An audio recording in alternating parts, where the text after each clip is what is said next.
Hello friends and fellow watch lovers, JK here from Berlin. The last video I published on New Year and today is January 22nd.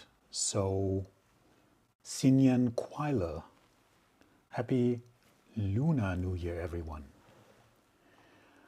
Originally I had just a small update on the last episode planned for this video, but then something related to the watch from the last video showed up in the mail this week, and I thought to myself, why not explore this together with you guys?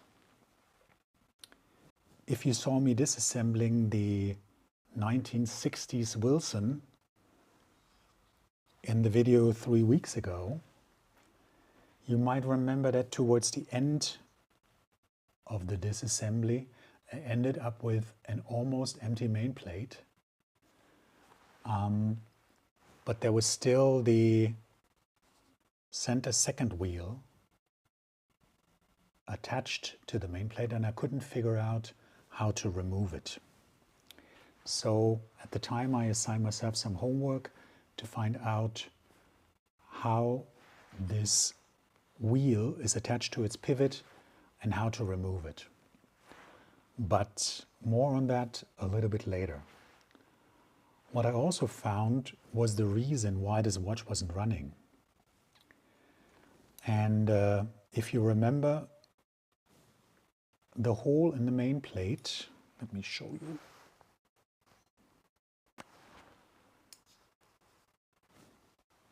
Here, the hole in the main plate where the lower part of the balance staff was resting in, this hole is extremely worn out and it turned into an oval shape.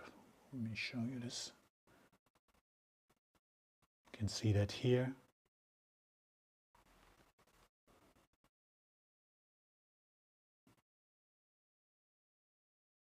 There is an oval shape extension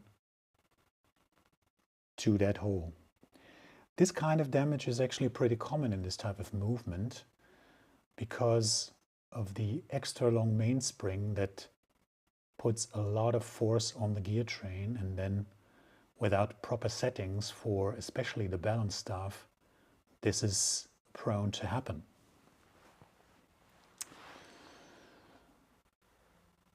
So I had to find a replacement for this main plate in order to repair the Wilson watch. And this is where this week's mail delivery comes in. This Bula watch was delivered in the mail this week. It's also a non-runner,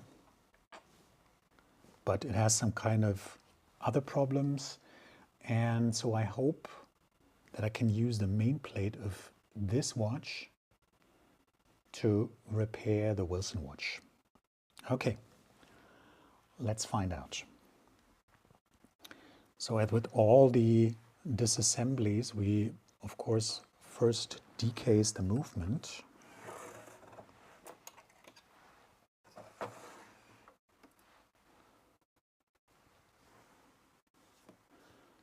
This movement, or this watch, originally had a little stand attached to it. Let me show you this one, because it's kind of cute. It is basically a small desk clock. So this stand was attached to the bottom part here, and then it looked something like this. I removed the stand already to get on with the disassembly a little bit easier here. So let's see how this watch comes out of its, or let's see how the movement actually comes out of this case.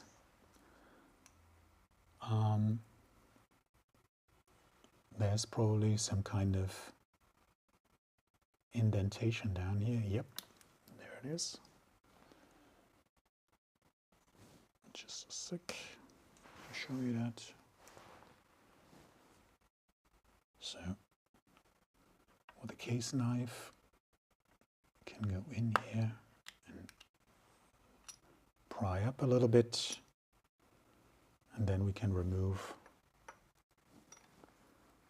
the case back. And there it is. Another BFG 866 movement. Let me quickly flip this over to show you what the problem with this watch is.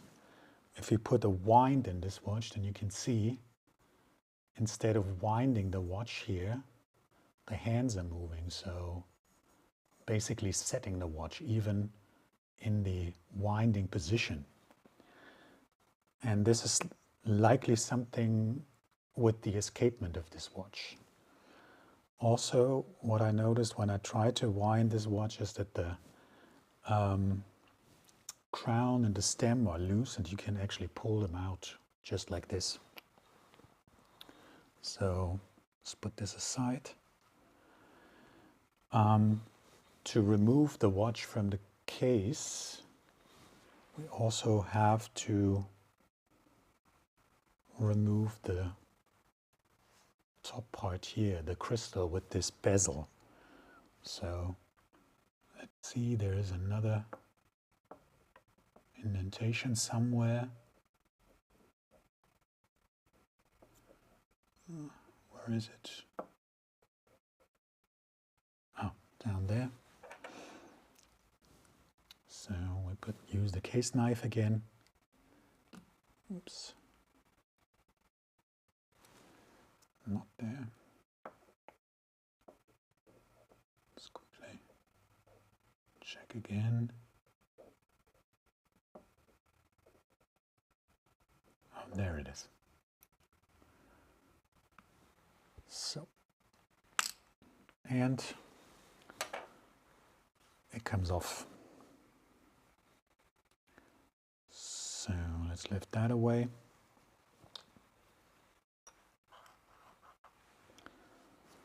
And I think now we can remove this movement from its case. Yep. There we go.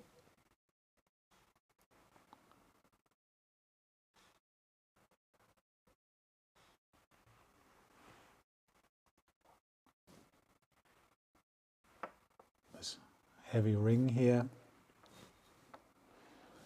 And here we have it.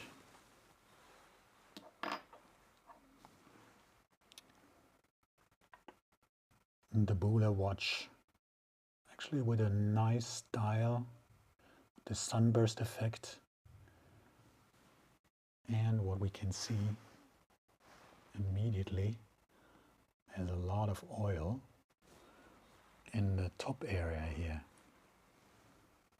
on the dial here. You can see it glistening maybe. Let's see. Yep, there it is. There's a lot of oil here. Okay, first things first. Let's remove the hands. Let's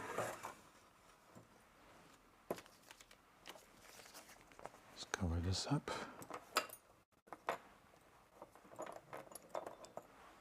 Some hand lifters out.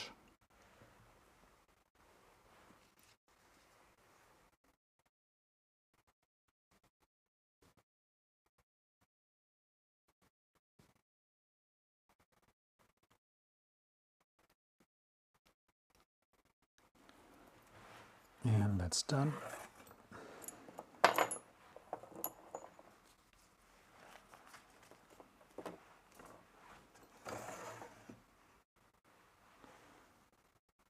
Let's put these to the side.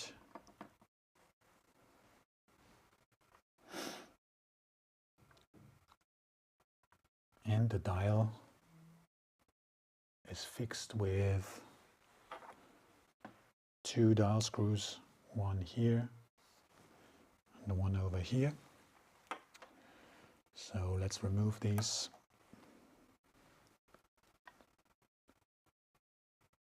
Oops. A bit smaller.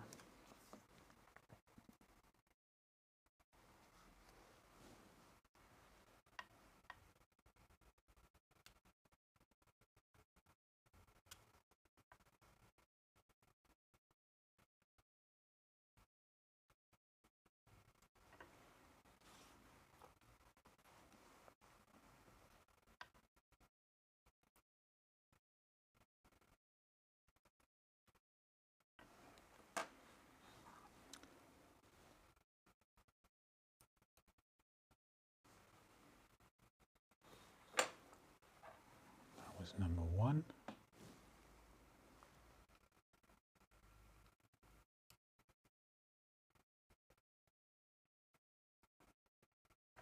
And number 2.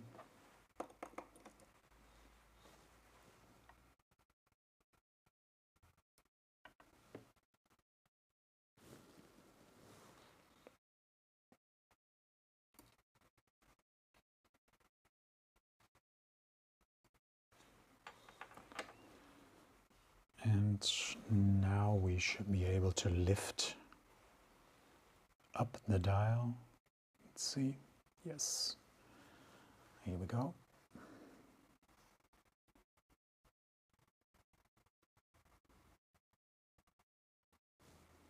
Booler dial. And as you can see, there is an oil spill down here. Okay. So this really has to be cleaned thoroughly. So let's put this down and continue.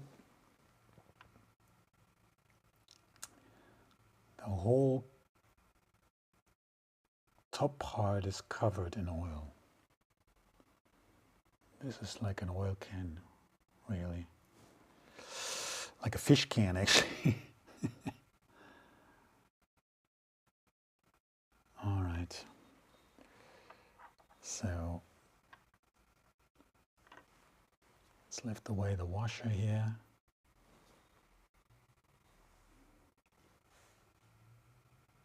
And the owl wheel.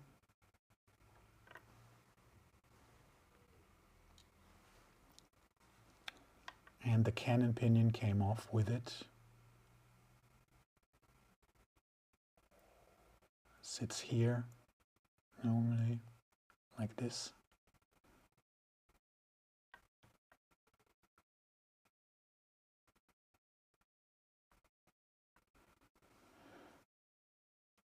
And as you can see, it interfaces with this part down here. And that is actually the top part of the barrel. So this part is the minute wheel that sits directly on top of the main barrel.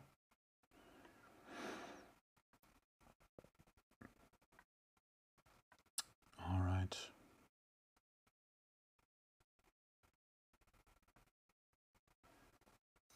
So let's continue on the other side.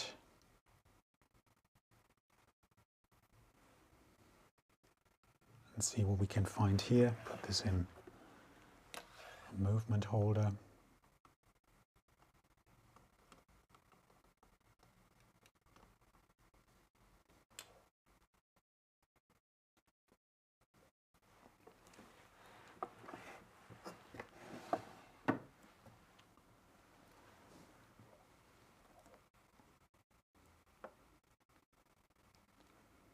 Okay. So let's check.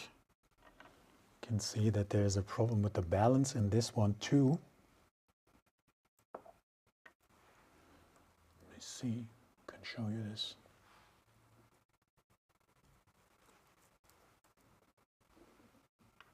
The balance should not be positioned like this. So we probably have a broken pivot somewhere.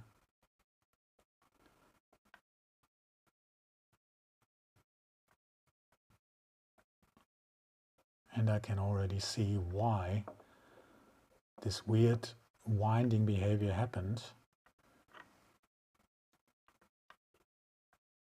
This is the pin lever escapement here, and there are no pins left. So that's why the whole gear train was moving when I was winding the watch. Okay, let's remove the balance assembly.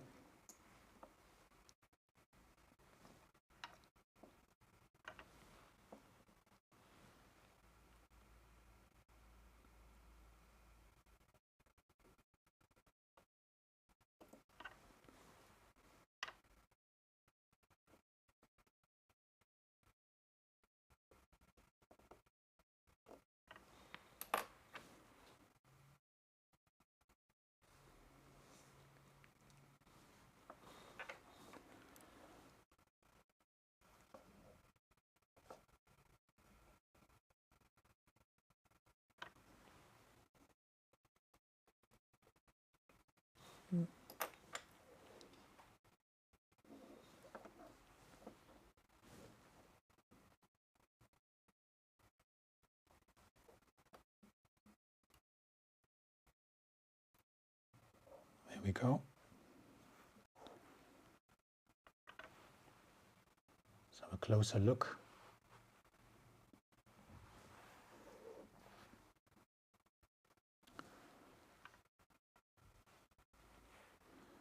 Turn this over.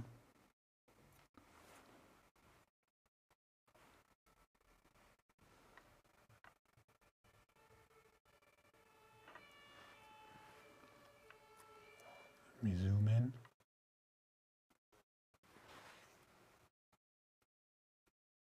Yeah, this lower pivot is broken. There is no pivot left here. So that is probably the reason why it was standing like this. Let's quickly have a look at the top pivot, see what's going on here.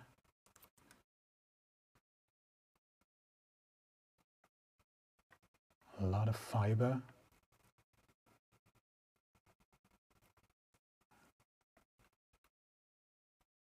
And it looks like the top pivot is gone too. Yeah. So this balance wheel, is the balance tab is completely damaged. Okay, but let's have a look at the lower rest now, because we wanted this. We wanted this main plate as a replacement, and this part here was the one that was worn on the other main plate, and this actually looks very good.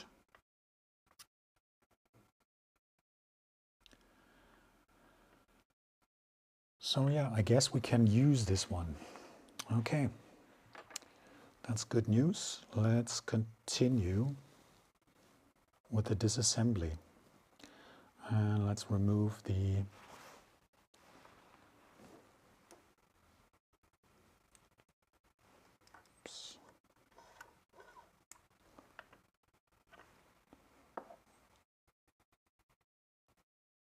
escape wheel, cock,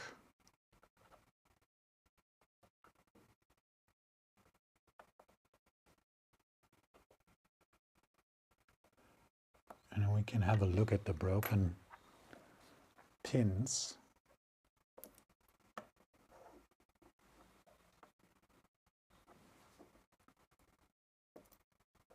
Of the pin lever escapement. Even here, underneath, there is a lot of oil. Okay, so let's lift away.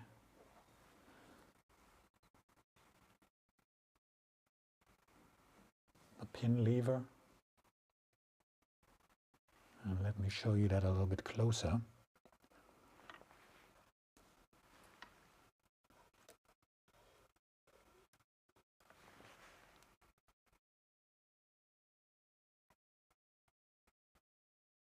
The two round parts on the top, that is where actually the pins usually sit. But as you can see, they're gone completely, they're broken off.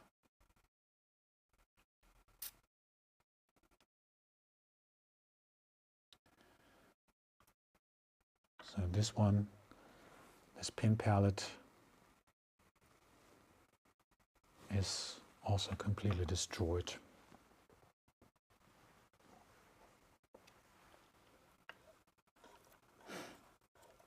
All right. Let's continue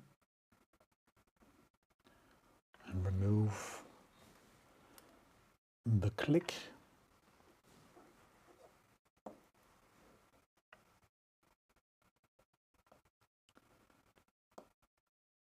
This screw here is also part of what holds down the 3/4 main plate, or the 3/4 main bridge actually.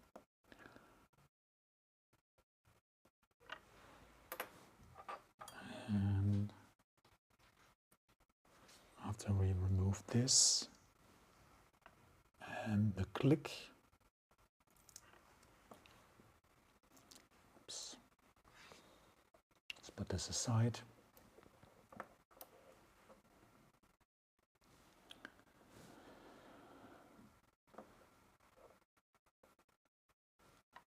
We can remove the ratchet wheel and the crown wheel.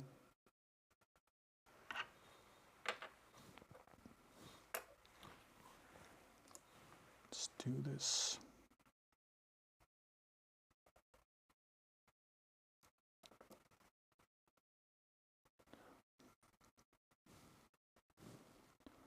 This, of course, is reverse threaded, so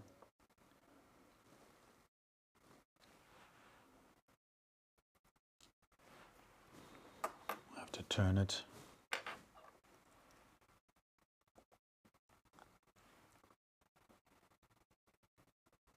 clockwise to loosen it, compared to the other screws that have to be turned counterclockwise to loosen them.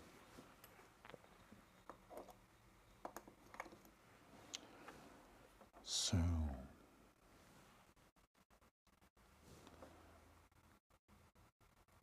crown wheel can be taken off now.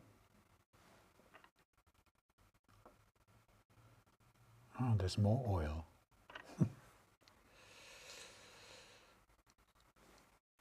And the ratchet wheel. Interestingly enough, it's dry underneath there. Okay. Quick test to see how worn the barrel is actually.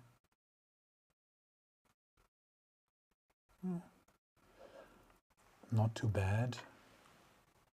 I don't know. Let's see.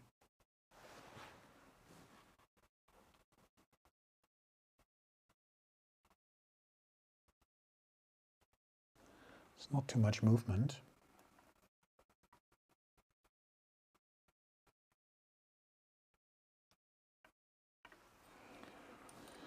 Okay.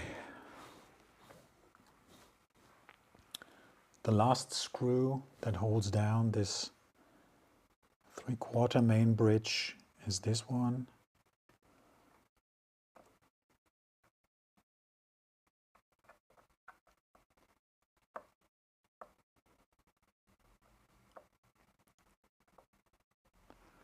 Let's remove this.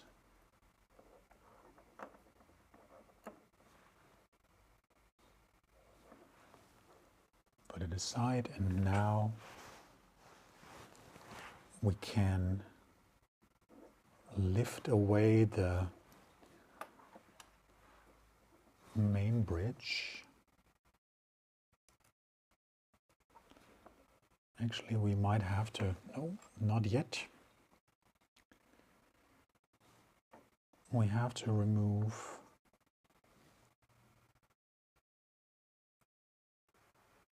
this little screw that holds the setting lever in place.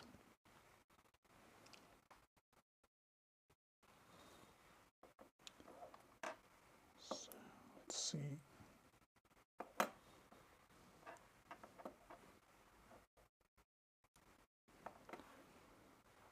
But now we can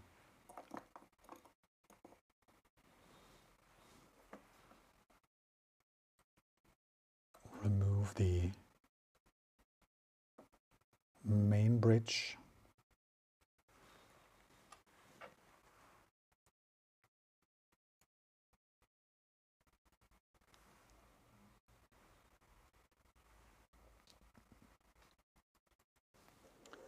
There it is.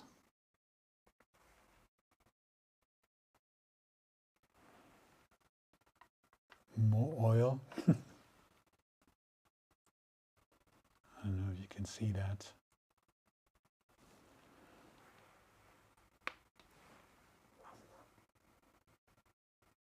And we're left with the gear train.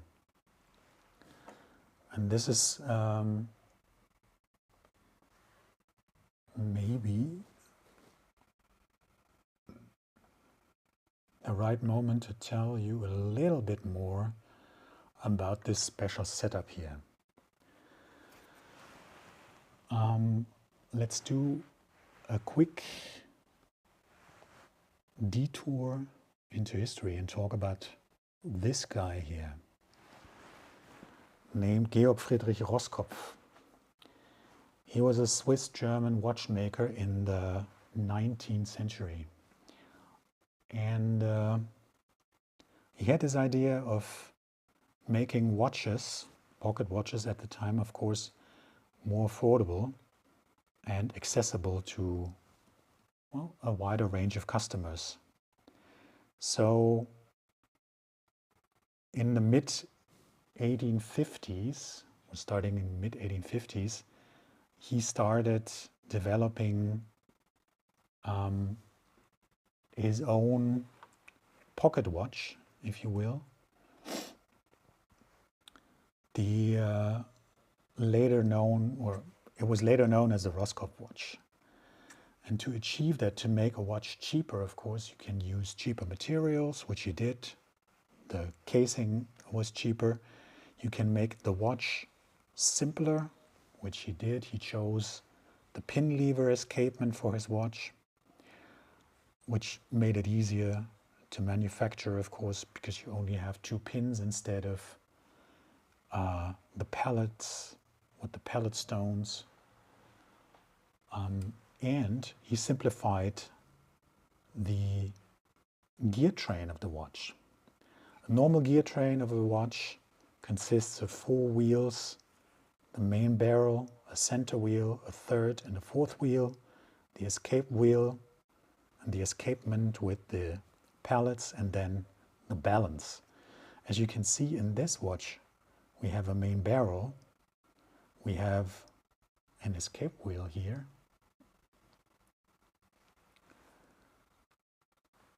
but we only have a third and a fourth wheel. This watch has no second wheel, or this movement has no second wheel. So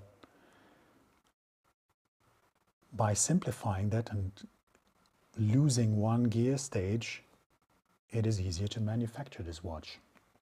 And that's basically what he did when he came up with his pocket watch that costs at the time about 20 Swiss francs, which was roughly the weekly salary for a laborer.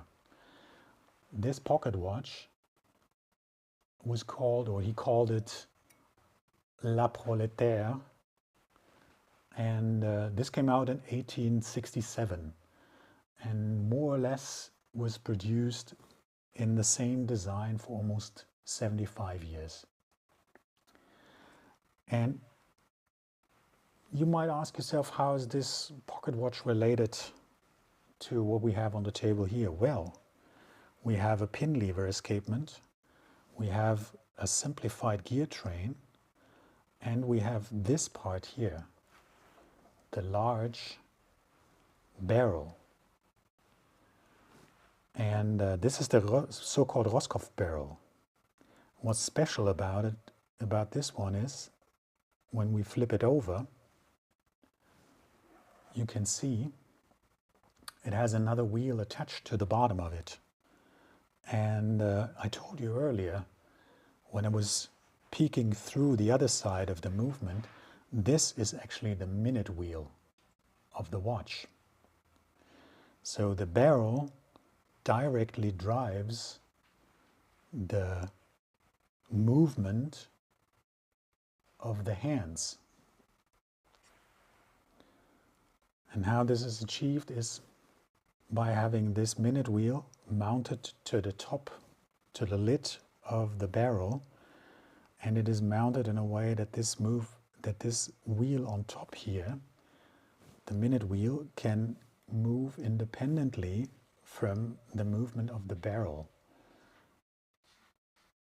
So if we try to turn this, well, this is a little bit too tight actually, which is another problem of this watch. Okay, let me pull out the barrel from the last video, the one from the Wilson watch, and let me show you this with the barrel from the Wilson watch. As you can see, they're very similar. And this one has a minute wheel too on the bottom. We saw that in the last video. And here you can see I'm holding the barrel, and this part here, the minute wheel, can move independently. So it is mounted friction fit on the arbor of the barrel. And you might ask yourself, well, why is this important? Why does that have to move around independently? In a normal Swiss watch, or in most normal Swiss watches, we have a cannon pinion that has this friction fit function. This part here. This cannon pinion usually sits on the center wheel post and is also friction fit. And why this is important is the cannon pinion allows the movement or the motion of the movement side of the watch to be transported to the dial side and then ultimately move the hands around. But we also need to set a watch. And for that, the hands need to move independently of the movement side of the watch. And that is achieved by having this friction fit part, the cannon pinion, in most common watch movements nowadays. The Roskopf barrel has this function, or the Roskopf watch actually has this function in this special barrel with the minute wheel mounted on top, friction fit also. So the minute wheel with the friction fit mount allows for the hands to be set independently from the movement, from the motion of the movement side of the watch. Okay. That was a slight detour into history, and why this watch, or this type of watch, is also called a Roskopf watch.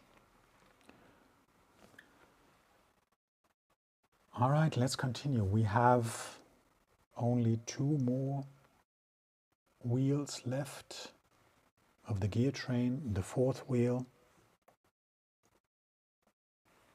and the 3rd wheel.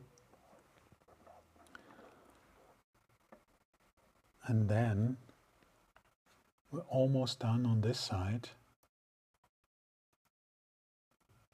We can remove parts of the keyless work from this side here too. And the sliding pinion.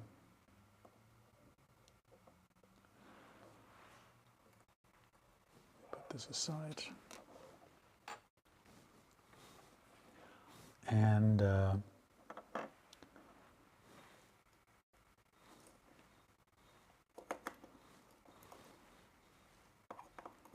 let's remove,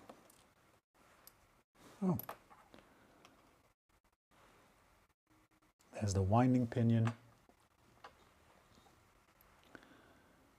And now we can remove on this side, what is left is this cock here, 2 screws,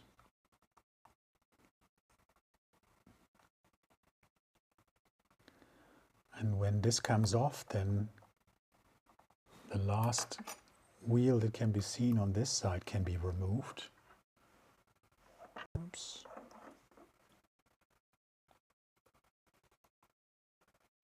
That That was not enough.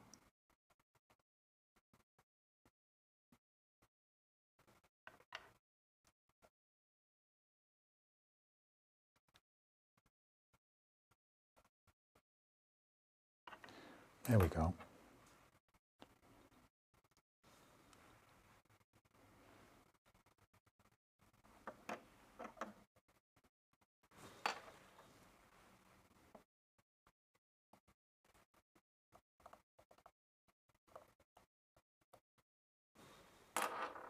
Okay.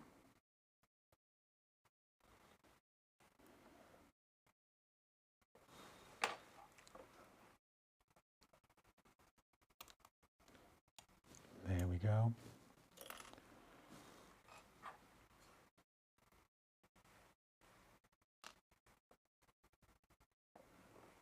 And now this intermediate wheel here can also go. This interfaces with the minute wheel on the bottom part of the barrel while setting the hands.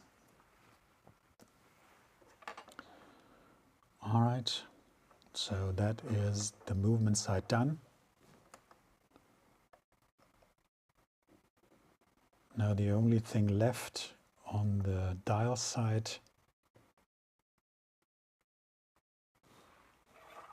is the combined yoke and yoke spring, which is this part here.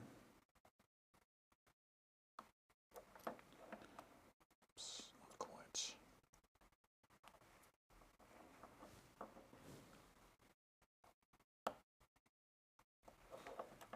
Still not.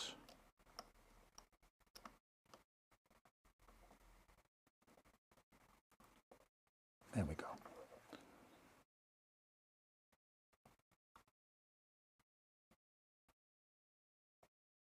So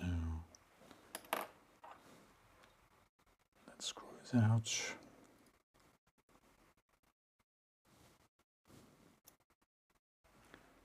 And here is the yoke and yoke spring combined. Okay.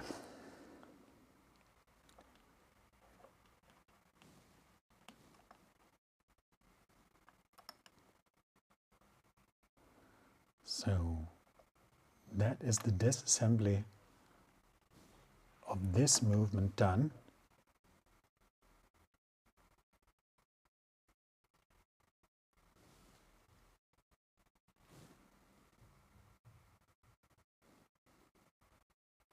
The main plate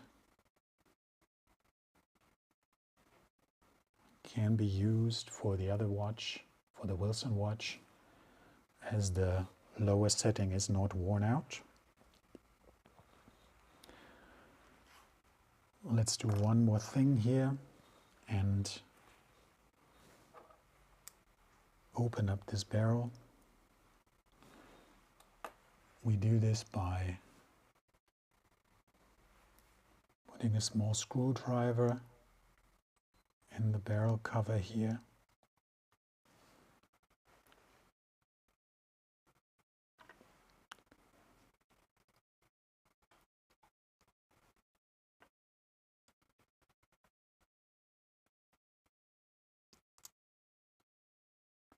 And carefully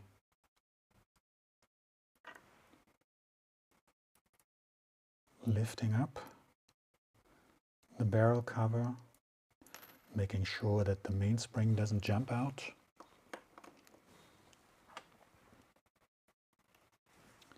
So, barrel cover, and we can remove the arbor, this prolonged tip part here.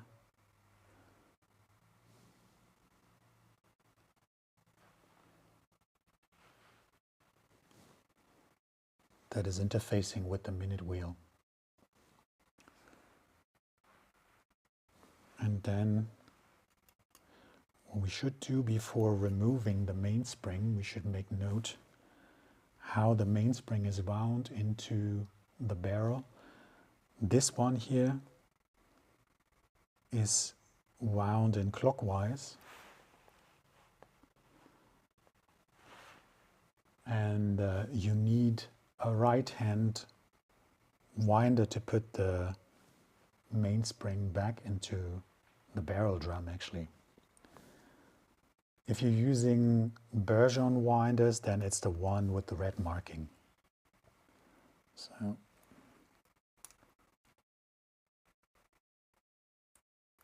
let's remove this.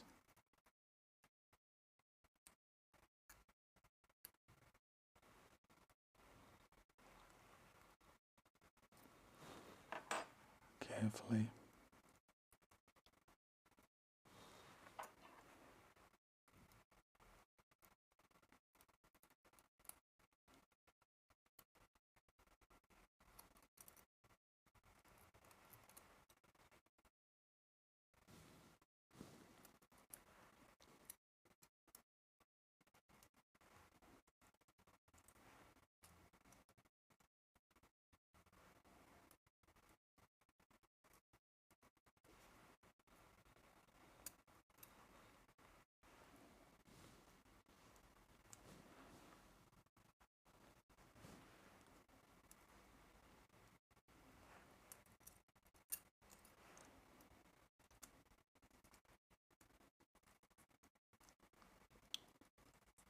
Slowly walk it out of the barrel drum.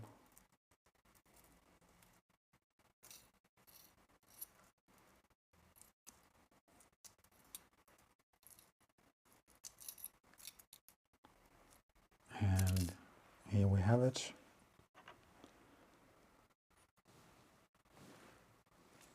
The barrel drum. And as you can see, this mainspring here is also, well, it's quite old and there's not a lot of force in it anymore. So if we would reuse this one, or if you would use this one, we could not reuse, we would have to replace this one. But since it's a donor, we don't have to care too much about it. So one last time, or one last thing actually. You remember the homework from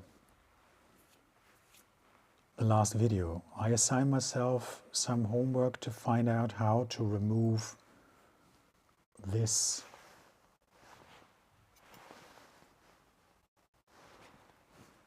center second wheel here from its pivot underneath that sticks through here.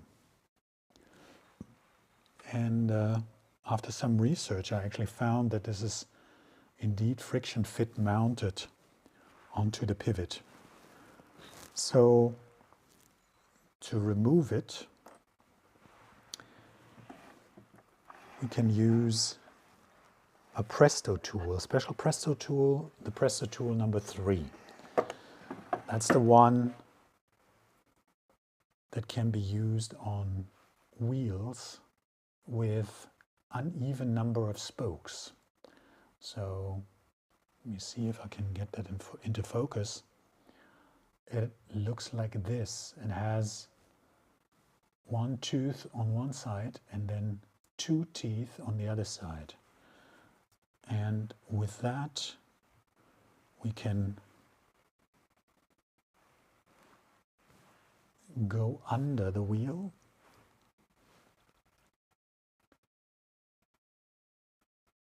We can go over one of the spokes,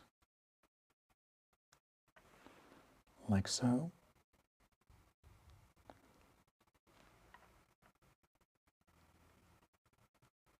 And then let's see.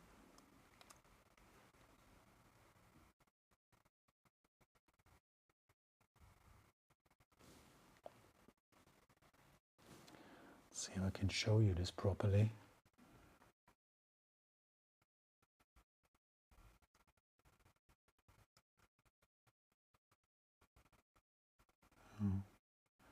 There you can see the 2 teeth are under the wheel now, and on the other side this one tooth is in between two spokes.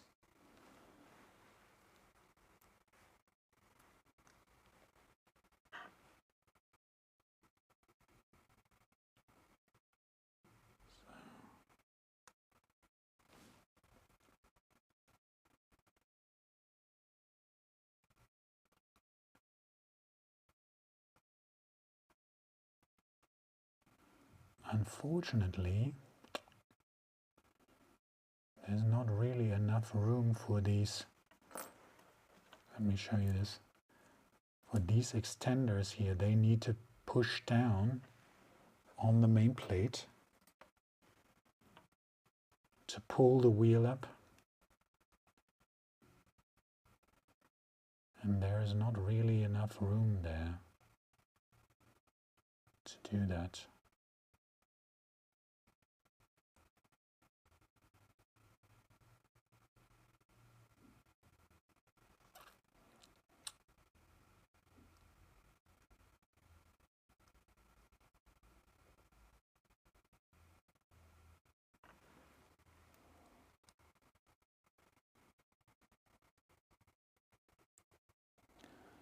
So the wheel is not lifted up evenly with this.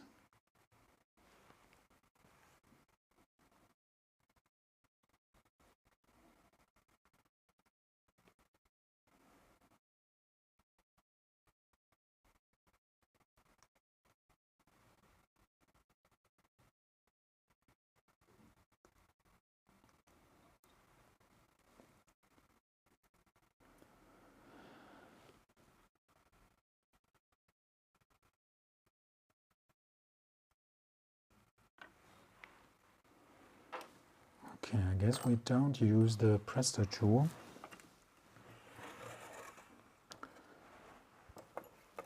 But instead we use the hand lifters again. Let's see if we can get underneath there.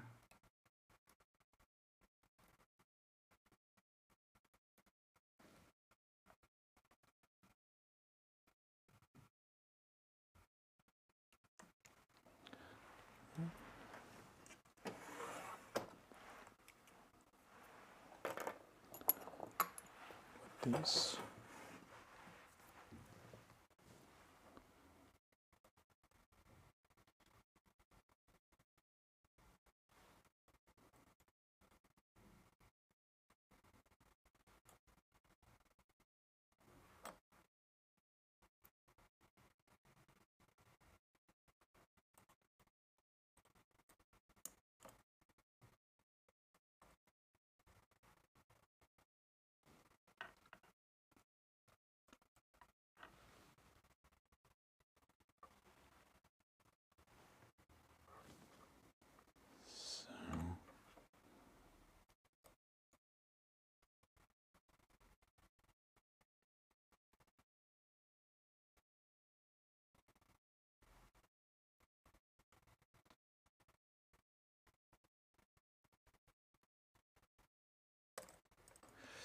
Okay, it's off. That was not the most elegant solution. Let's have a quick look.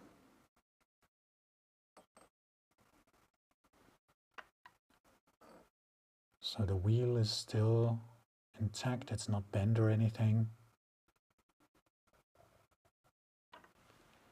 Still looks good. As you can see here.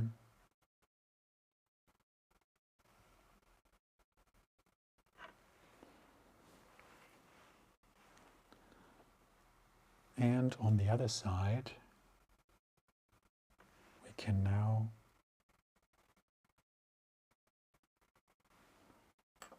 pull out this pivot. That's where the center second hand is resting on. Okay, to put this back together, I can promise you already an interesting reassembly involving a staking set and some hammer time. All right.